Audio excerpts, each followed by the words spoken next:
CID को बुलाना पड़ेगा।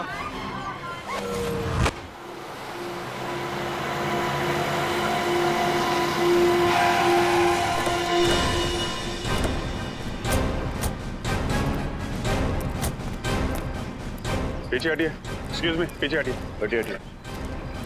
किसने फोन किया था? सर मैंने फोन किया था। माय गॉड, इतना सारा खून। क्या हुआ, क्या था? सर बच्चा तेजी से भागता हुआ आया, साइकिल से टकराया और बेहोश हो गया। कहाँ पे? आइए सर मैं बताता आपको। सर इस तरफ। इधर से आ रहा था बच्चा? सर इस तरफ से आ रहा था। ओके।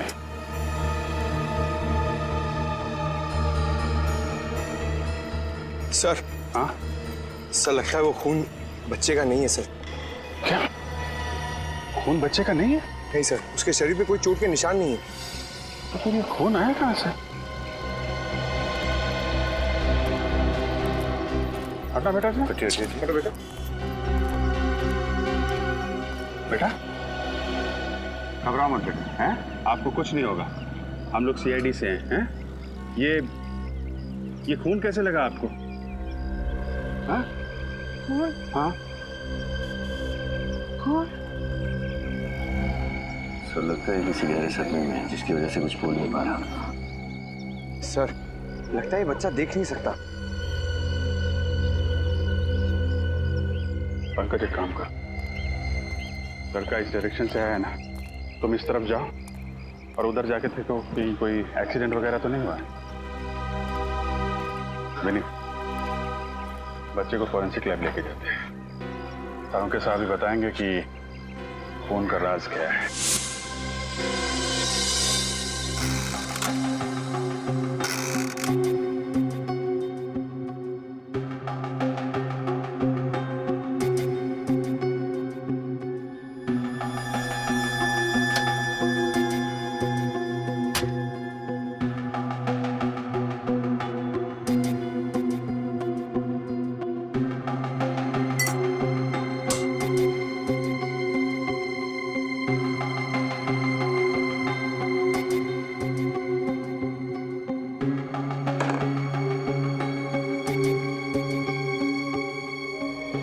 करता हूँ सर, बच्चे की टी शर्ट पे पाया गया खून किसी इंसान का ना हो।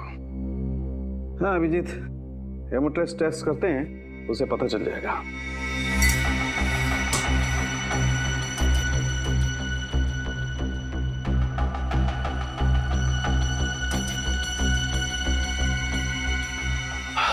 सॉरी अभिजीत, तुम्हारा मनचाहा जवाब नहीं दे सकता। इस शर्ट पर जो खून है वो इंसान का ही है। इंसान का खून है? बच्चे का तो नहीं है ना डॉक्टर साहब? नहीं, बच्चे का नहीं है, क्योंकि बच्चे को कहीं भी चोट नहीं लगी है। Thank God. इतना सारा खून आया कहां से होगा? सर? हाँ तारिका। सर इस चप्पल पे जो मिट्टी लगी हुई है उस पर खून मिला हुआ है और उसके साथ साथ घास का तिनका भी। घास का तिनका? मतलब ये बच्चा किसी गार्डन वगैरह से आया होगा। अभी पता करते हैं। तारिका जरा टेस्ट। सर। हाँ श्रेय? सर जिस जगह पर वो बच्चा मिला था, मैंने आसपास का पूरा इलाका छान मारा, कहीं भी कोई हादसा या एक्सीडेंट नहीं हुआ है। हाँ? पुलिस स्टेशन से चेक किया? जी सर, पिछले 15 दिनों में किसी के भी लापता होने की खबर दर्ज नहीं कराई गई है। कमाल है। फिर ये बच्चा आया कहां से होगा? अभिजीत। हाँ डॉक्टर साहब? अभिजीत, इस शर्ट पर एक नहीं 3 लोगों का खून मिला है। क्या 3 लोगों का खून? माय गॉड, मतलब 3 लोग जख्मी हुए हैं या फिर मारे गए। अभिजीत। हाँ तारिका? अभिजीत इस मिट्टी में जंतु और कीटाणुनाशक दवाइयां मिली है। जंतु और कीटाणुनाशक दवाइयां? मतलब ये बात पक्की है कि बच्चा किसी खेत खलियान से ही गुजरा है। सर उस इलाके की छानबीन करते वक्त हमने वहां कुछ खेत और फार्म हाउसेस देखे थे। फार्म हाउस, घास का तिनका, जंतु और कीटनाशक दवाइयां, फार्म हाउस। वाह तारिका जी वाह, आपने तो हमारा काम आसान कर दिया। भाई साहब, सिर्फ तारिका जी ने आपका काम आसान किया? नहीं, ये ऐसा मैंने कब कहा? नहीं, लेकिन आपने ये भी तो नहीं कहा कि सालुखे ने कुछ किया है। सड़क कैसा, आप भी बिल्कुल क्यूट बच्चों की तरह बुरा मान जाते हो यार। तारिका, ये अभिजीत मेरी तारीफ कर रहा था कि मेरी टांग खींच रहा था? अरे सर, आप भी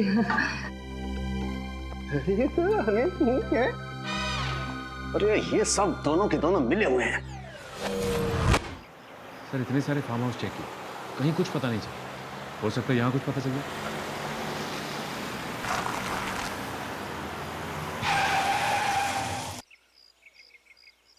फार्म हाउस के अंदर गाड़ी पार्क्ड है, लगता है कोई है अंदर। चलो देखते हैं।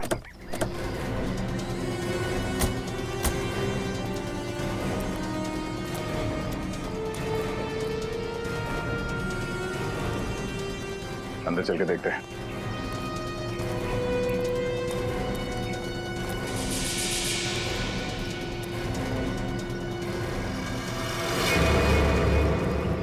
अरे ये तो उसी छोटे बच्चे की चप्पल लगती है। लगता है हमारी तलाश यहीं पे खत्म होगी। चलो सावधान रहना, कोई अभी भी अंदर हो सकता है।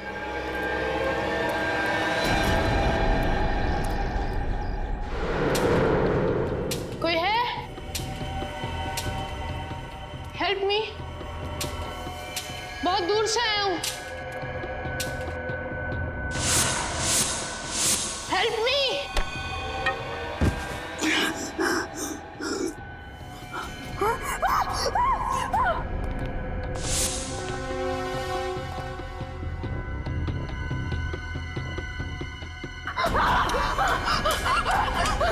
बचाओ बचाओ।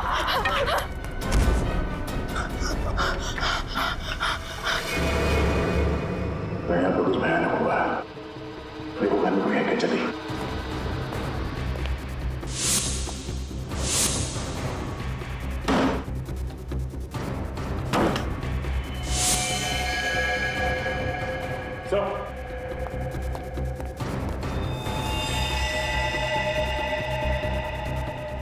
चार लाशें हैं घर में। फॉरेंसिक को बुलाओ।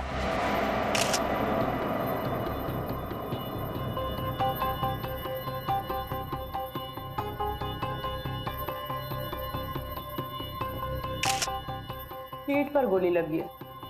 कम से कम 2-3 घंटे हुए होंगे इसे मरे। ये काम करो, इस घर की अच्छी तरह से तलाशी लो, एक भी सुराग छूटना नहीं चाहिए। ये है वो 2 लाशें।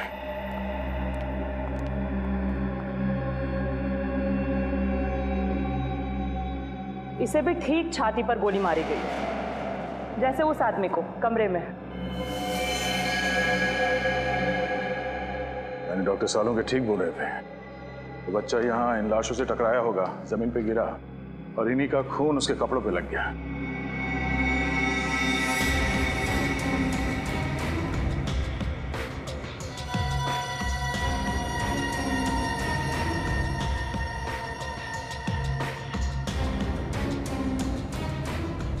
डॉक्टर तारिका, लगता है कि सारे खून इसी गन से हुई है।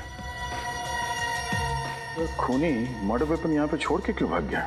मुझे तो लगता है कि इस आदमी ने खुद अपने आप पे गोली मारी है। इस आदमी ने अपने आप पे गोली मारी है? यानी आप ये कहना चाहती हैं कि पहले इस आदमी ने इन तीनों को मारा और उसके बाद खुद अपने आप को गोली मारी? शायद। सर पूरा घर चेक कर लिया, तिजोरी अलमारी सब कुछ सही सलामत है। सही सलामत है, मतलब चोरी का मामला नहीं है? सर हाँ, सारे दरवाजे और खिड़कियां भी सही सलामत है।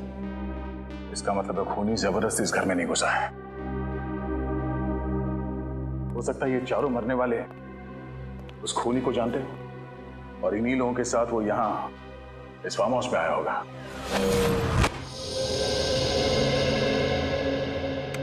अरे क्या बात है डॉक्टर साहब, आज अकेले ही?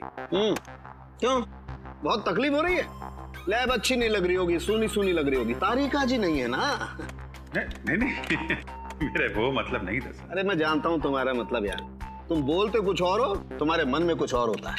अरे सर, मैं इन चारों लाशों के खून के पीछे का मतलब जानने आया हूँ। आपको मालूम है तो बता दो बस। तुम मुझसे क्यों पूछ रहे हो भाई? जाकर के तारिका जी से पूछ लो, वो बता देंगी तुम्हें सब कुछ। सर आप तो बुरा मान गए। सारी दुनिया जानती है डॉक्टर सालुंखे के बगैर सीआईडी में आज तक एक केस भी सॉल्व नहीं हुआ है।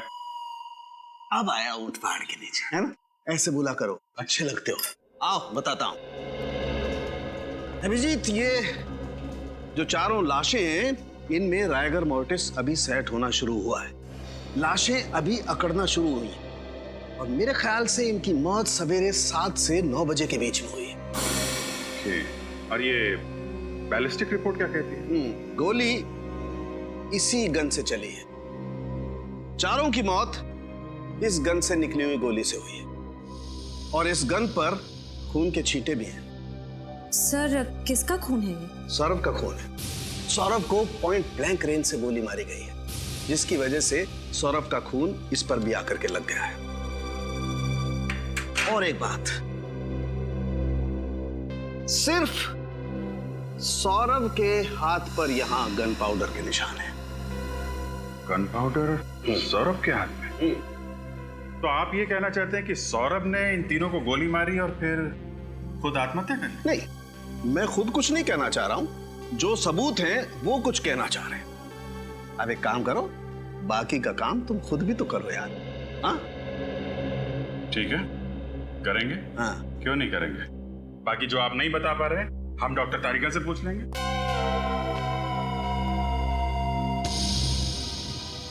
पूर्वी, इस सौरभ के पास से जो गन मिली थी उसके बारे में क्या पता चला? किसकी थी वो गन? वो गन इसी के नाम पे रजिस्टर्ड थी। वो गन सौरभ के नाम पर ही रजिस्टर्ड है।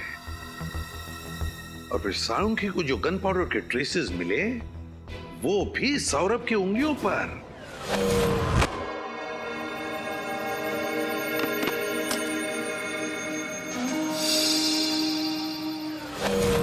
सर ये आनंद की बहन निशा जी आई।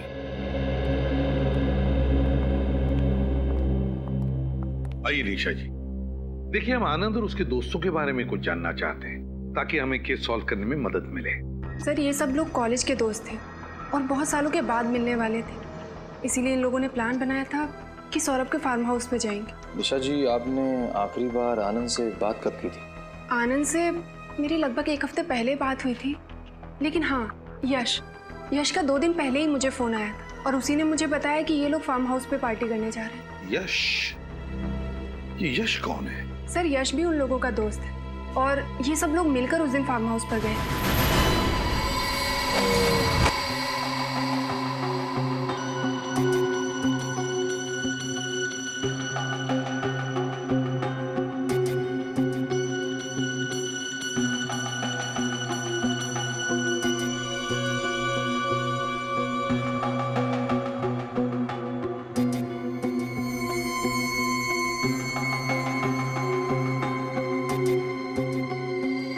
सौरभ, विशाल, आनंद और नितिन, 4 ही लोग तो थे फार्म हाउस पर। 4 नहीं सर, 5 लोग थे। 5? मतलब? यश भी तो था सर। यश भी इनके साथ था? लेकिन सर फार्म हाउस पे तो हमें सिर्फ 4 लाशें मिली थी। वही तो। सर तो फिर यश कहाँ गया होगा? और तो और सर, उसने किसी से कांटेक्ट करने की कोशिश क्यों नहीं की?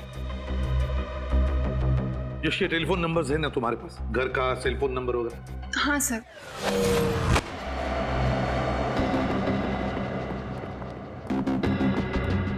ये देखो, कोई सुराग मिला डॉक्टर तारिका? पता नहीं कितने काम का है, लेकिन थोड़ा अजीब जरूर है। क्यों? अजीब क्या है? इस बाल की लंबाई देखो। यहाँ पर जितने भी लोग मरे थे उनमें से किसी के भी बाल इतने लंबे नहीं थे।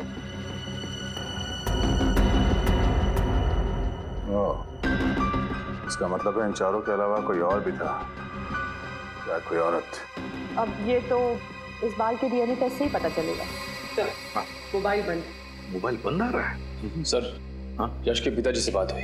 यश तो घर पे है ही नहीं। घर पर लौटा ही नहीं, सेल फोन बंद आ रहा है, कुछ तो गड़बड़ जरूर है। यश का फोटो है? हाँ सर, 1 मिनट।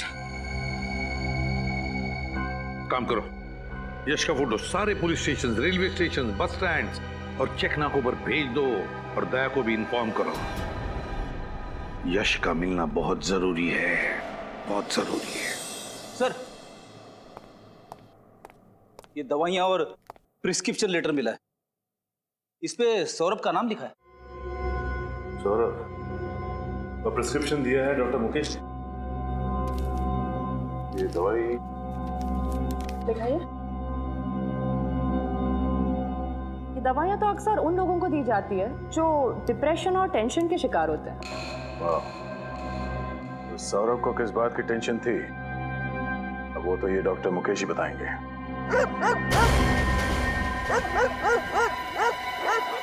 कुत्तों के भौंकने की आवाज पीछे की तरफ से आ रही है, जरा देखो जाके, चक्कर क्या है?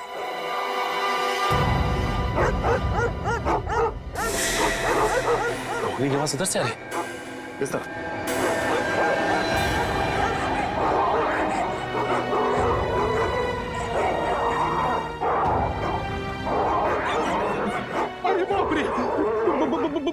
बहुत कुत्ते। हाँ फ्रेडी, लेकिन डरने की जरूरत नहीं, वहां पे कुछ है। चलो।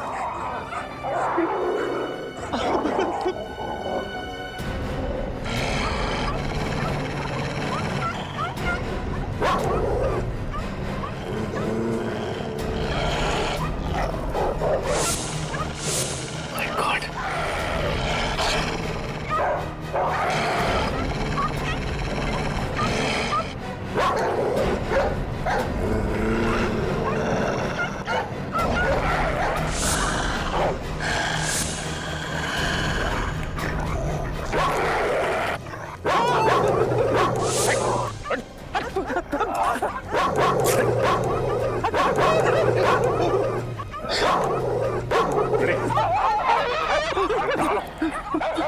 ये ऐसे नहीं मानेंगे।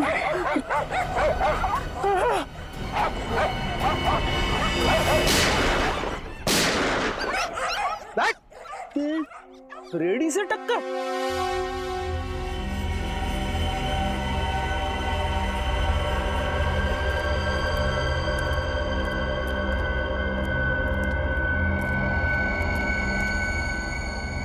अरे ये तो यश है, सौरभ का 5वां दोस्त, जिसे ढूंढ रहे थे उसी की लाश मिली। हाँ फ्रेडी, हमें लग रहा था कि ये यश अपने दोस्तों का खून करके भाग रहा है, लेकिन ये तो अपनी जान बचाने के लिए भाग रहा था।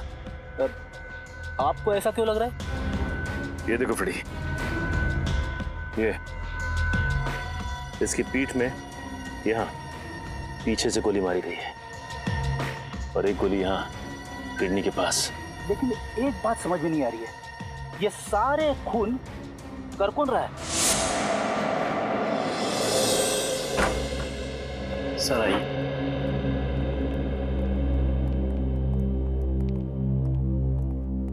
सर सीआईडी ऑफिसर साहब से मिलना है। मैं बाद में बात करता हूँ, बैठिए। Thank you doctor. Mister Saurabh का इलाज आप ही करते हैं? हाँ, कई सालों। ये दवाइयाँ आप ही ने सौरभ जी को प्रिस्क्राइब की थी? जी हाँ। क्या बीमारी थी सौरभ को? डिप्रेशन, बेचैनी, टेंशन लेना। लेकिन आप ये सब मुझसे क्यों पूछ रहे हैं? दरअसल एक फार्म हाउस में हमें सौरभ की लाश मिली। लाश? कैसे हुआ?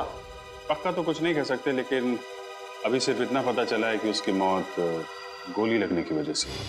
गोली चलाई गई उस पर? सिर्फ उनका ही नहीं, उनके 4 दोस्तों का भी खून हुआ और हमें शक है पहले उन्होंने उन चारों की जान ली, फिर अपने आप को भी मार लिया। मुझे नहीं लगता कि सौरभ ने किसी का खून किया होगा।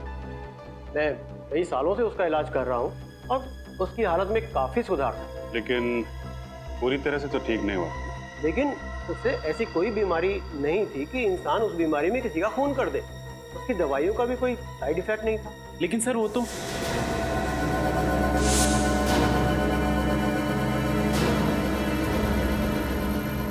ठीक है डॉक्टर साहब, थैंक यू वेरी मच।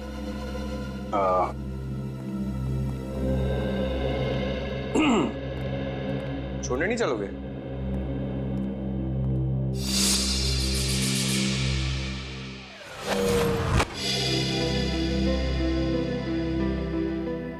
अंदर तुम कुछ कह रहे थे, फिर एकदम से चुप हो गए। क्या बात है, जरा खुल के बताओ। नहीं सर, मैं कुछ नहीं कह रहा था सर। देखो, सौरभ के बारे में जो कुछ भी जानते हो मैं बता दूं। देखिए सर, मुझे ये सब मामले में मत घसीटिए सर। मैं गरीब आदमी हूँ सर, मेरी एक बूढ़ी माँ है सर। कुछ नहीं होगा तुम्हें, ये मेरा वादा है। जो कुछ जानते हो सच सच बता दो। घबराओ मत, बता दो सब कुछ।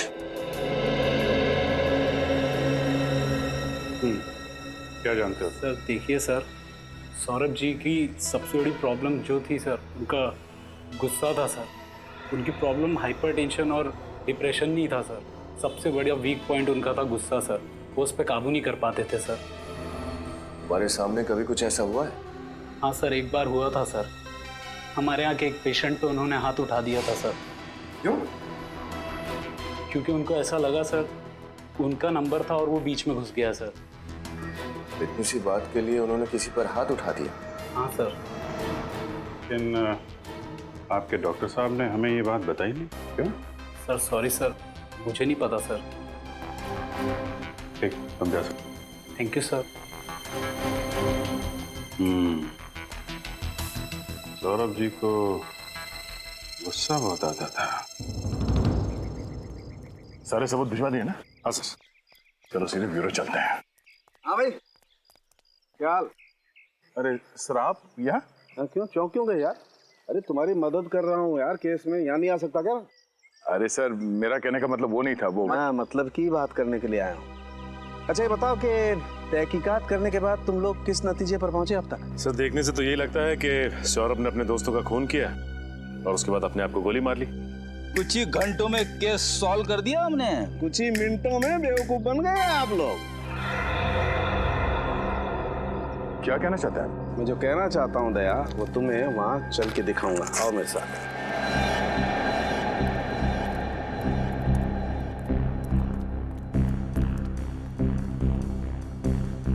यही जगह है ना जहां पर सौरभ की लाश थी? हाँ सर, यहाँ पे। हाँ।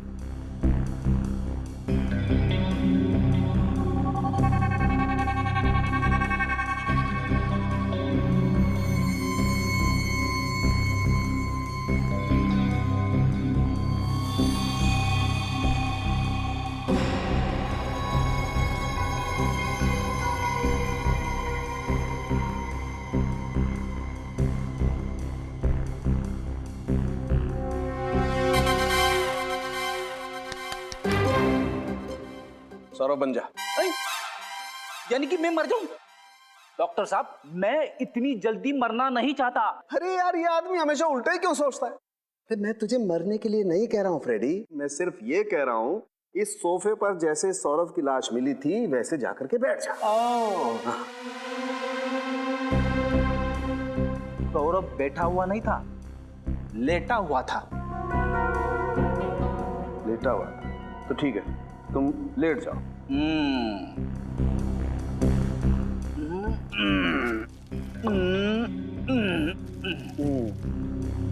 ऐसे ही लेटा हुआ था दया? ये पैर ऐसे ऊपर? हाँ। और गर्दन ऐसे पीछे? पीछे की तरफ। ओह। दया, अगर किसी इंसान को अपने आप को गोली मारनी होगी तो स्वाभाविक रूप से उसे थोड़ा सा आगे की तरफ झुकना पड़ेगा। खड़े, आगे की तरफ झुक। अरे क्या मुसीबत है डॉक्टर साहब? अरे मुसीबत कुछ नहीं है, जो कह रहा हूँ कर, आगे झुकना। कैसे झुकूं? अटक जाऊंगा। अरे पैर नीचे कर यार। हाँ। ऐसे ऐसे, ये। अब जैसे सौरभ ने अपने आप को गोली मारी थी ना, वैसे गोली मार। लेफ्ट हैंड से नहीं, राइट हैंड से। सौरभ लेफ्ट हैंडेड था। नहीं, सौरभ राइट हैंडेड था। वो राइट हैंडेड था, ये आपको कैसे पता चला? दया, मैंने सौरभ का ड्रिंक का गिलास अच्छी तरह से चेक किया है। उस पे जितने भी फिंगरप्रिंट्स हैं सौरभ के, वो सब राइट हैंड के। इसलिए मैं कहता हूँ कि सौरभ राइट हैंडेड था।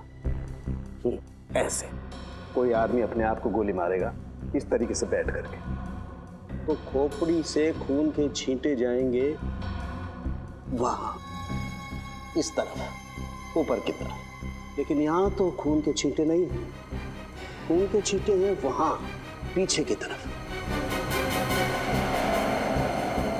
और वो तभी जा सकते हैं जब आदमी ऐसे लेटा हो और कोई उसे यहां से गोली मारे। पैरों से। सौरभ की लाश यूं पड़ी हुई थी। अब दया, मैंने अपनी पूरी जिंदगी में किसी इंसान को ऐसे लेट करके अपने आप को गोली मारते हुए नहीं देखा। इसका मतलब है सौरभ ने आत्महत्या नहीं की थी, उसका भी खून किया गया है। बिल्कुल, सौरभ का खून ही हुआ है और किसी ने उसे तब गोली मारी है जब वो ऐसे पैर फैला करके आराम से सो रहा था।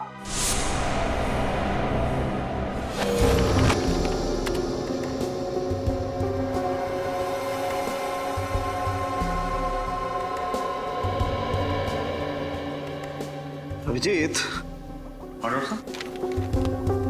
सौरभ और यश के जूतों में मिली मिट्टी मैच नहीं करती है, अलग अलग है। मतलब यश का भी खून सौरभ ने नहीं किया है, वो नहीं कोई और ही है।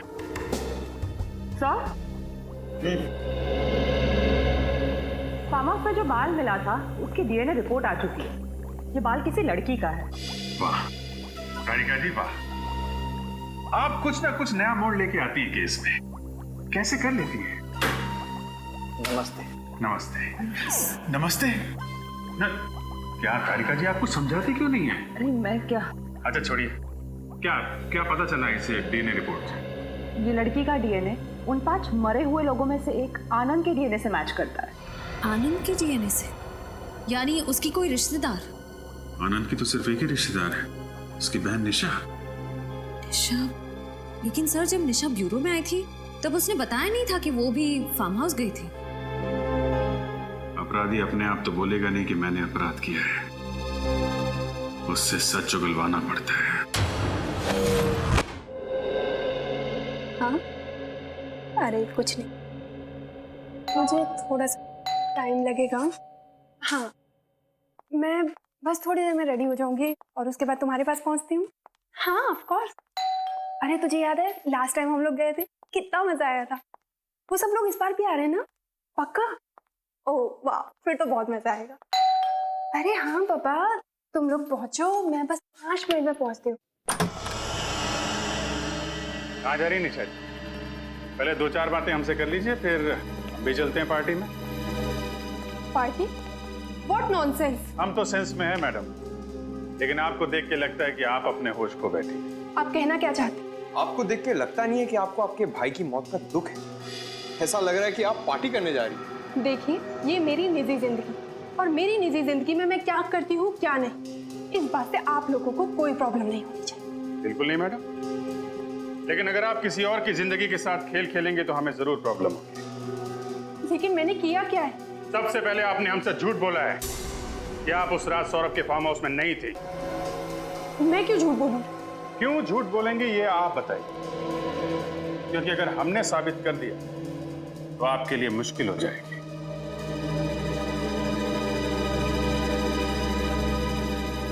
बोलिए बोलिए बोलिए, आराम से बोलिए। हम समझते हैं कि मुंह से सच निकलने को थोड़ा वक्त लगता है। लेकिन आपके पास सबूत क्या है इसका? फोरेंसिक रिपोर्ट है हमारे पास जो साफ साफ साबित करती है कि आप उस वक्त फार्म हाउस में थी। अगर आपको वो रिपोर्ट देखनी है चलिए हमारे साथ ब्यूरो। हाँ, मैं उस दिन फार्म हाउस गई थी, लेकिन इस खून से मेरा कोई लेना देना नहीं। हमें सब कुछ पता चल चुका है निशा जी, आपके भाई के साथ आपकी बनती नहीं थी, प्रॉपर्टी का केस चल रहा था और उसकी मौत के बाद आपका रास्ता साफ हो गया और प्रॉपर्टी आपके नाम हो गई। हाँ, ये बात सच है कि मेरी और आनंद की बिल्कुल नहीं बनती। तो फिर आप वहां फार्म हाउस क्यों गए? क्योंकि सौरभ और बाकी लोगों ने मुझे फोर्स किया, कहने लगे कि इतने सालों के बाद मिल रहे तो तुझे आना ही होगा। मैं गई जरूर थी, लेकिन मैं थोड़ी देर बाद ही वहां से निकल गई। क्यों? क्योंकि उस रात आनंद और मेरा झगड़ा हुआ था और मेरा मूड ऑफ हो गया, तो मैंने वहां से जाना ही जरूरी समझा। ये बात आपने पहले क्यों नहीं बताई हमें? मैं डर गई। मुझे लगा कि अगर मैं आप लोगों को ये बात बताऊंगी तो आप लोग उल्टा मेरे ऊपर ही शक करने लगेंगे। वहां से निकलने के बाद आप कहाँ गए? उसके बाद मैं घर पे आकर सो गई थी। वाह, बहाना अच्छा बनाया ताकि किसी गवाह की जरूरत ना पड़े। लेकिन जब तक ये केस सॉल्व नहीं हो जाता आपको ब्यूरो में रहना पड़ेगा।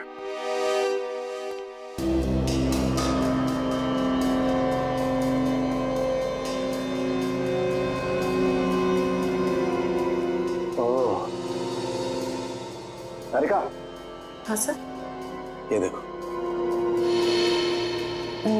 खून की छींटे सर? नहीं नहीं तारिका, ये खून की छींटे नहीं है, ये ऊपर से टपकी हुई खून की बूंदें हैं। मतलब? छींटे अगर होते हैं तो ऐसे फैल जाते हैं, लेकिन ये ऊपर से टपकी हुई खून की बूंद है। मुझे लगता है वो बच्चा उस हॉल में आया होगा और किसी चीज से या किसी लाश से टकरा के गिर गया होगा, और ये केन भी उसके हाथ से छूटकर जमीन पे गिर गई होगी, और खूनी के कहीं कोई जख्म होगा जिसमें से खून टपक रहा होगा। खूनी बाय दिने इस केन के पास आया और उसके जख्म में से 2 बूंदें खून की टपक के यहाँ लग गई। हम इस खून को चेक कर लेते हैं जैसे बाकी के खून का सैंपल लिया था, फिर मैच करके देखेंगे आखिर ये खून है किसका।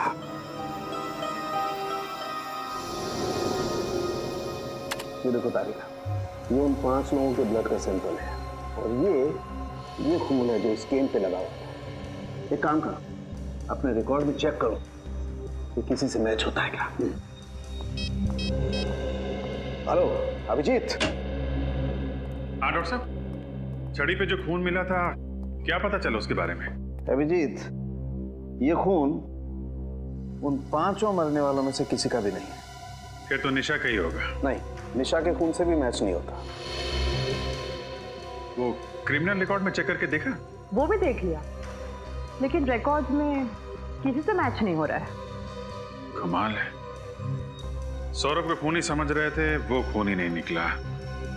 निशा भी बेकसूर है, तो फिर खूनी है कौन?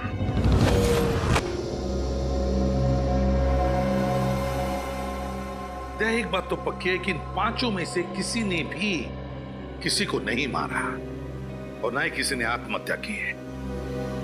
सर, जिस किसी ने भी ये किया है उसे पहले से मालूम था कि ये 5 दोस्त उस फार्म हाउस में एक ही छत के नीचे मिलने वाले थे। मगर इन 5 को क्यों मारा? 5 को क्यों मारा? ऐसे भी क्या दुश्मनी? सर, ये 5 कॉलेज के टाइम के दोस्त थे सर, मतलब जो कुछ भी हुआ कॉलेज में हुआ, पर अब इन 5 की मौत के साथ वो राज भी दफन हो गया। सर, सौरभ के माता पिता। नमस्ते, माफ कीजिए हमें, हम आप लोगों को थोड़ी तकलीफ दे रहे हैं। बात यह है कि आपके बेटे के खूनी तक पहुंचने के लिए हमें आपकी थोड़ी मदद चाहिए। क्या आपके बेटे का किसी के साथ कोई झगड़ा वगड़ा था? किसी से कोई दुश्मनी? नहीं, दुश्मनी का तो सवाल ही नहीं उठता। बहुत शांत स्वभाव का था सर वो, किसी से ज्यादा बातें भी नहीं करता था वो। अच्छा ये बताइए कि आपका बेटा सौरभ डॉक्टर मुकेश के पास इलाज के लिए जाता था? जी हाँ। लेकिन क्यों? अपने चिड़चिड़ेपन, टेंशन और नींद ना आना, इसके लिए। मगर बचपन से वो ऐसा नहीं था सर, मुझे आज भी याद है। वो कॉलेज की आखिरी दिन वाली पार्टी की रात थी, बस उसी रात से वो ऐसा हो गया। क्या हुआ था उस रात को?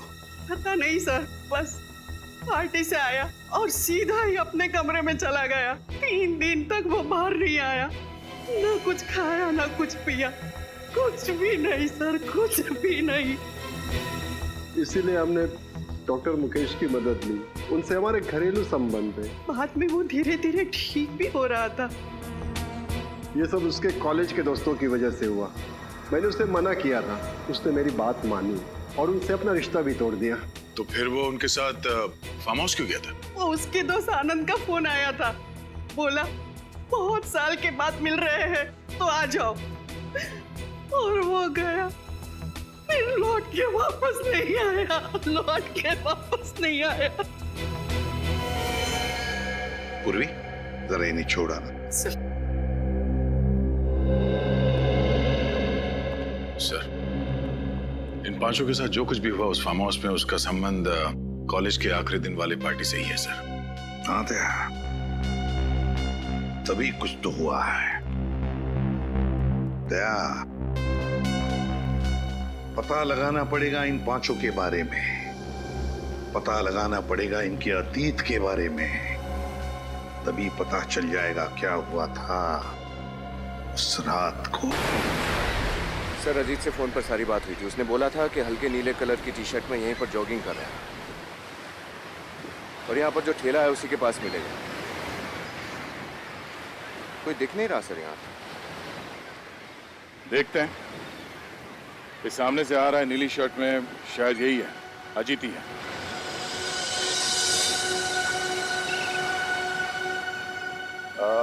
मिस्टर अजीत। जी हाँ, आप लोग सीआईडी से? जी। कहिए सर, मैं आपकी क्या मदद कर सकता हूँ? हमें इन पांचों के अतीत के बारे में कुछ जानकारी चाहिए थी, इसलिए हम आपसे मिलने आए। जी हाँ, ये मेरे कॉलेज में थे, सेम बैच। इनमें सौरभ को मैं अच्छी तरह से जानता हूँ। कहिए सर, क्या हुआ? इन पांचों का खून हो गया है। खून? पांचों का एक साथ? आप इन्हें अच्छी तरह से जानते थे, तो क्या आप बता सकते हैं कि कॉलेज के आखिरी दिन में जो पार्टी हुई थी उसमें क्या हुआ था एग्जैक्टली? उस रात, अरे इन पांचों ने तो हंगामा किया था। इन्होंने शराब पीकर गाली गलौज किया था और कॉलेज के ट्यूबलाइट पर शीशे तोड़ दिए थे। इसलिए कॉलेज के डीन ने इन्हें कॉलेज से बाहर निकाल दिया था। तो कैंपस से निकाले जाने के बाद ये लोग कहाँ गए होंगे, कुछ अंदाजा है? सर पक्का तो पता नहीं, मगर ये लोग गुस्से में चिल्ला चिल्ला कर कह रहे थे कि हमें भी इस घटिया पार्टी में नहीं रहना, हम जा रहे हैं सौरभ के फार्म हाउस पर, वहाँ शानदार पार्टी करेंगे। शायद वहीं गए होंगे। ठीक है, आपकी जानकारी के लिए बहुत बहुत धन्यवाद। Thank you. Yes sir. Sir, उस रात ये पांचों दोस्त एक साथ सौरभ के फार्म हाउस गए थे और इन लोगों ने हद से ज्यादा पी रखी थी। उस रात फार्म हाउस के रास्ते में जरूर कुछ हुआ था जिसकी वजह से सौरभ को गहरा सदमा लगा। पता करना पड़ेगा कि हुआ क्या था उस रात।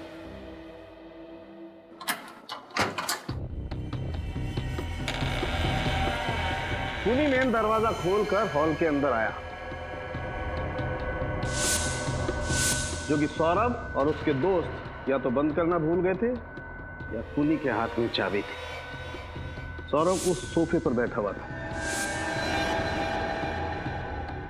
खूनी सौरभ के पास आया, उसने सौरभ के हाथ में गन पकड़ा दी और सौरभ के हाथों से ट्रिगर दबा दिया ताकि गन पाउडर का निशान सौरभ के हाथों पर आ जाए। सौरभ की चीख सुनकर विशाल कमरे में से बाहर आया और जैसे विशाल कमरे से बाहर आया, खूनी ने उस पर भी गोली चला दी। विशाल को गोली लगने के बाद आनंद और नितिन हॉल में आए। मुझे मत मारो। खूनी ने आनंद को भागने का मौका नहीं दिया और उसके सीने पे गोली मार दी। भागने का मौका मिलते नितिन दरवाजे की तरफ भागा। जैसे वो भागा, खूनी ने उसे भी गोली मार दी उसके पीठ में। यश फार्म हाउस से निकल के जंगल के रास्ते भागा। खूनी ने उसका पीछा किया और उसके पीठ पे और गुर्दे पे गोली चला दी। खूनी लौटकर फिर से फार्म हाउस में आया और उसने अपनी गन सौरभ के पास रख दी। और जब बच्चा फार्म हाउस में आया तो इन्हीं लाशों से टकरा के गिर गया होगा। तभी इन तीनों का खून उसके शर्ट पे लग गया और घबरा के बच्चा यहां से बाहर भाग गया। अभिजीत, जंगल में जहां पर यश की लाश मिली, दोबारा वहीं पे जाकर अच्छी तरह से चेक करो, अच्छी तरह से चेक करो। कोई ना कोई सुराग है जो हमारी आंखों से छूटा है। ढूंढो उस सुराग को। फार्म शहर से काफी दूर है, पैदल तो नहीं आया होगा कोई। फिर यही वो जगह है जहां से हमें यश की लाश मिली थी सर। यहाँ से एक काम करते हैं, आसपास अच्छी तरह से चेक करते हैं, कुछ ना कुछ तो जरूर मिलेगा। देखो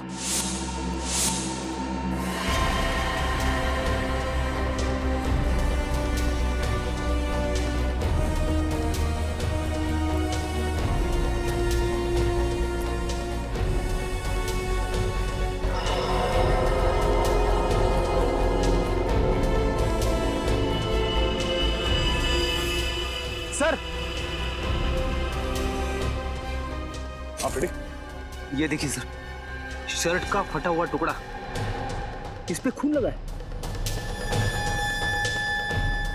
हाँ, इसका मतलब है खूनी यहां से भागा होगा और हड़बड़ी में उसका शर्ट इस झाड़ में फंस गया और उसे पता तक नहीं चला।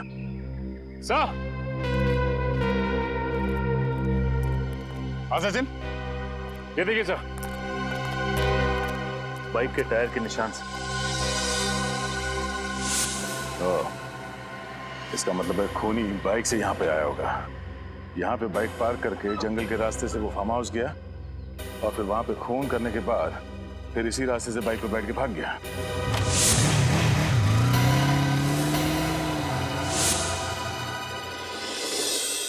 ओके। हाँ सर, उस कपड़े के टुकड़े से उसे पहनने वाले का पता चला? देखो दया, कपड़ा किसने पहना था, खूनी कौन है, ये ढूंढना आप लोगों का काम है। मेरा काम है जो सुराग और सबूत मिले हैं उनकी जांच करके हकीकत आप लोगों के सामने रखते हैं। तो सर फिर इस सुराग से क्या हकीकत सामने आई है? इस कपड़े पर सौरभ के खून के अंश पाए गए और इस कपड़े पर मर्क्यूरी और कोयले के अंश भी मिले। कोयला और मर्क्यूरी? शायद मेरे पास इसका जवाब है। कोयले की खदान में काम करता होगा या फिर उसके आसपास रहता होगा। सचिन 5 दोस्तों की मौत हुई। उनके एक और दोस्त अजीत का कहना है कि कॉलेज की पार्टी के बाद वो 5 सौरभ की गाड़ी में फार्म हाउस जाने के लिए रवाना हुए थे और सर उसके अगले ही दिन ये आर्टिकल छपा था। जेपी मार्ग में हुई दुर्घटना, एक तेजी से आती कार ने राह चलते आदमी को टक्कर मार दी जिसकी जगह पे मौत हो गई। जेपी मार्ग तो ये फार्म हाउस के रास्ते पे पड़ता है। हाँ सर, और इन लोगों के निकलने के ठीक 45 मिनट बाद ये एक्सीडेंट हुआ था। सर हो सकता है कि ये सौरभ शराब के नशे में धुत होकर गाड़ी चला रहा और उसका एक्सीडेंट हो गया। हाँ, और इसीलिए उस हादसे के बाद वो गुमसुम हो गया और 3 दिन तक वो अपने कमरे से बाहर नहीं निकला।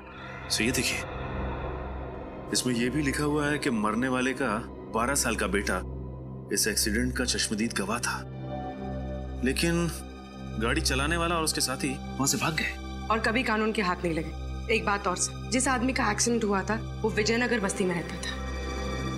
विजयनगर बस्ती, और वो भी इस कोयले के खान के पास ही है।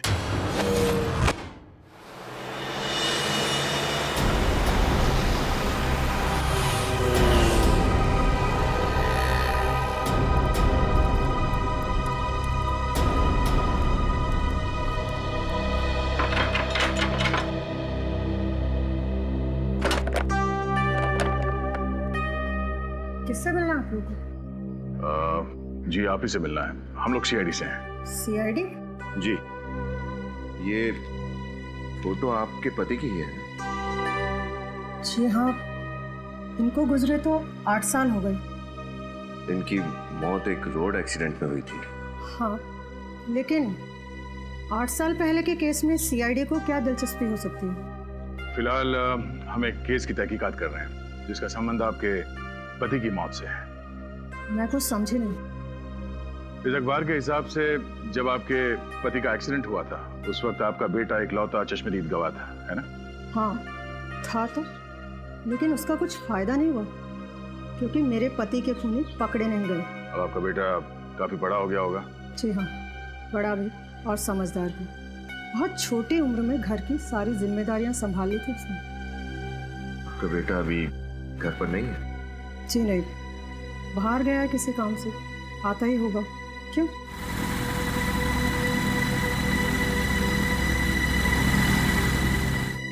ये लीजिए, आ गया मेरा बेटा। सीआईडी।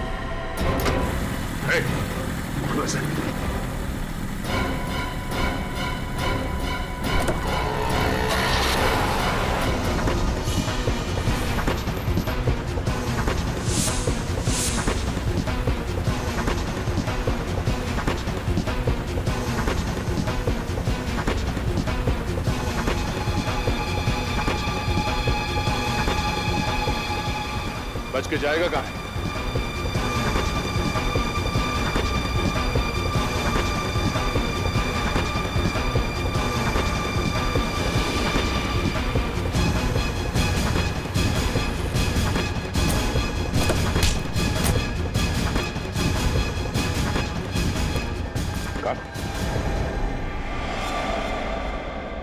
सर ये तो डॉक्टर मुकेश का असिस्टेंट है।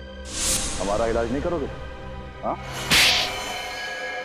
रंजीत, डॉक्टर मुकेश का असिस्टेंट रंजीत, उन 5 लोगों का खून तुमने ही किया है ना? हाँ मैंने खून किया है, लेकिन मुझे इस चीज का कोई पछतावा नहीं है, क्योंकि उनको जीने का कोई हक नहीं था। क्योंकि उनकी वजह से तुम्हारे बाबा की एक्सीडेंट में मौत हो गई थी। हाँ? हाँ, मेरे बाबा ने मेरे आंख के सामने दम तोड़ा।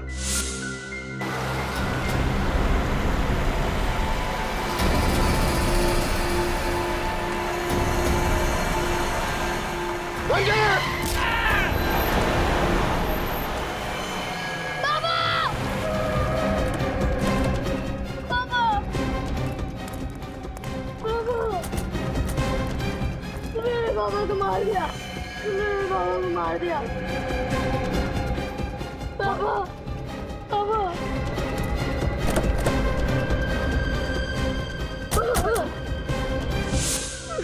मैं उन्हें बचा भी नहीं सका, लेकिन वो 5 लोग बचा सकते थे। वो 5 गाड़ी से नीचे उतरे, मेरे पापा को तड़पता हुआ देखे हॉस्पिटल लेके जाने के बजाय वापस गाड़ी में बैठ के भाग गए। और इतने सालों के बाद भी तुम्हें उनका चेहरा याद रहा? एक एक का चेहरा मेरे आंख के सामने था, और अचानक एक दिन सौरभ मेरे सामने आ गया।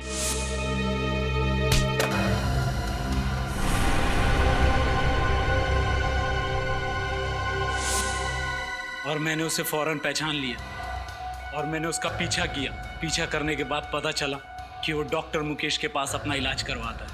और इसीलिए बतौर असिस्टेंट तुमने डॉक्टर के यहाँ पे नौकरी कर ली? हाँ, एक दिन मेरे हाथ सौरभ की फाइल लगी, जिसमें सौरभ ने एक्सीडेंट वाली बात कही थी, और उसने डॉक्टर से कहा था कि उस एक्सीडेंट की वजह से मेरे बाबा की मौत हो गई। और फिर मेरा शक यकीन में बदल गया। और फिर तुमने बदला लेने का प्लान बनाया? हाँ, मुझे पता चल गया कि ये 5 दोस्त फार्म हाउस पे मिलने वाले हैं, तो मैं इसलिए वहां पहुंच गया। और सुबह तक इंतजार किया कि कब सब सो जाएंगे और तुम अपना बदला ले लो। पर सौरभ की गन वो तुम्हें मिली कहां से? एक दिन पहले जब सौरभ क्लिनिक आया था, मैंने उसकी चाबी चुरा ली और फिर गाड़ी में से गन, फिर चाबी मैंने टेबल पे हिसाब से रख दी थी। सब कुछ प्लान के मुताबिक चल रहा था, फिर भी आप लोगों को पता चल गया। तुम्हें क्या लगा इतना आसान है सीआईडी को बेवकूफ बनाना? 5 लोगों के खून करने के बाद भी तुम्हें कोई पछतावा नहीं? मेरे पापा को मारने के बाद उन्हें कोई पछतावा हुआ? मुझे अनाथ करके वो लोग चैन की जिंदगी जी रहे थे। यह अन्याय था और मुझे न्याय चाहिए था। न्याय।